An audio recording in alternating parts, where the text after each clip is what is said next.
I'm Jenny Hardin, and I'm here from OSBA's Legal Division, and I'm joined by... Hi, I'm John Price. I'm a staff attorney here in the Legal Division. And we want to welcome you to the Legal Ledger Sidebar. John and I are here today to talk about something that the education community has really been anticipating for a while, right? Yes, so finally, the U.S. Department of Education has released the new Title IX regulations, which they've been working on for months or even years, and they finally dropped last week. And they're long, right? Yes, almost 1,600 pages. We Right. won't be covering all of those today. No, we won't. Just as a quick reminder, Title IX of the Education Amendments of 1972 prohibits discrimination on the basis of sex in any education program or activity. Right, and these new regulations will explain how that will be carried out in districts and other educational institutions. And as John already said, we're not going to be covering all 1,600 pages today, but we are going to talk about some of the highlights that districts should be anticipating as this is rolled out. Do you want to go first? Sure. So one of the first and most important key changes is that the new regs have removed the term sexual harassment and replaced it with something called sex-based harassment, which is a much broader term.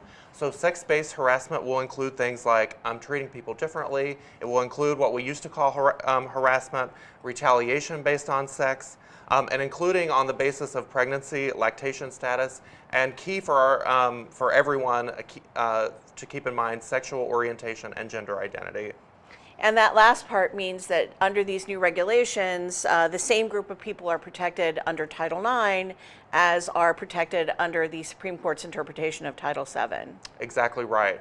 So Jenny, can you remind us or let us know what the elements are of sex-based harassment prohibited under the new rules? Yeah, there are 5 elements. Conduct is prohibited if it's unwelcome, sex-based, subjectively and objectively offensive, and it's so severe and pervasive that it results in a limitation or denial of the person's ability to participate in or benefit from an education program or activity.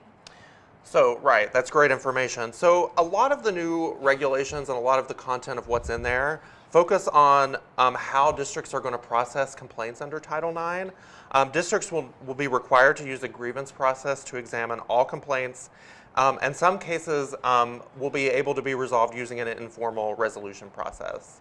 That's right. And complaints no longer have to be made in writing, which means that districts will have an obligation to conduct some kind of internal investigation, even if a complaint is made orally.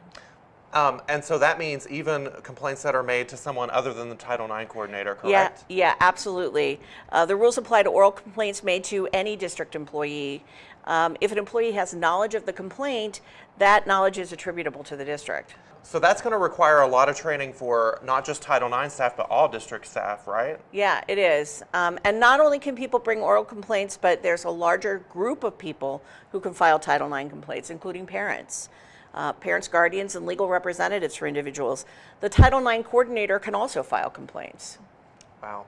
And so there are also new requirements regarding supportive measures for both complainants and respondents that are in the rules, as well as notice requirements and elements that have to be met before a complaint can be dismissed that our members are going to need to be aware of. And when are these new regulations effective again? August 1st. So that means the new regulations will be in effect for the next school year. Thanks for talking to me about this, John.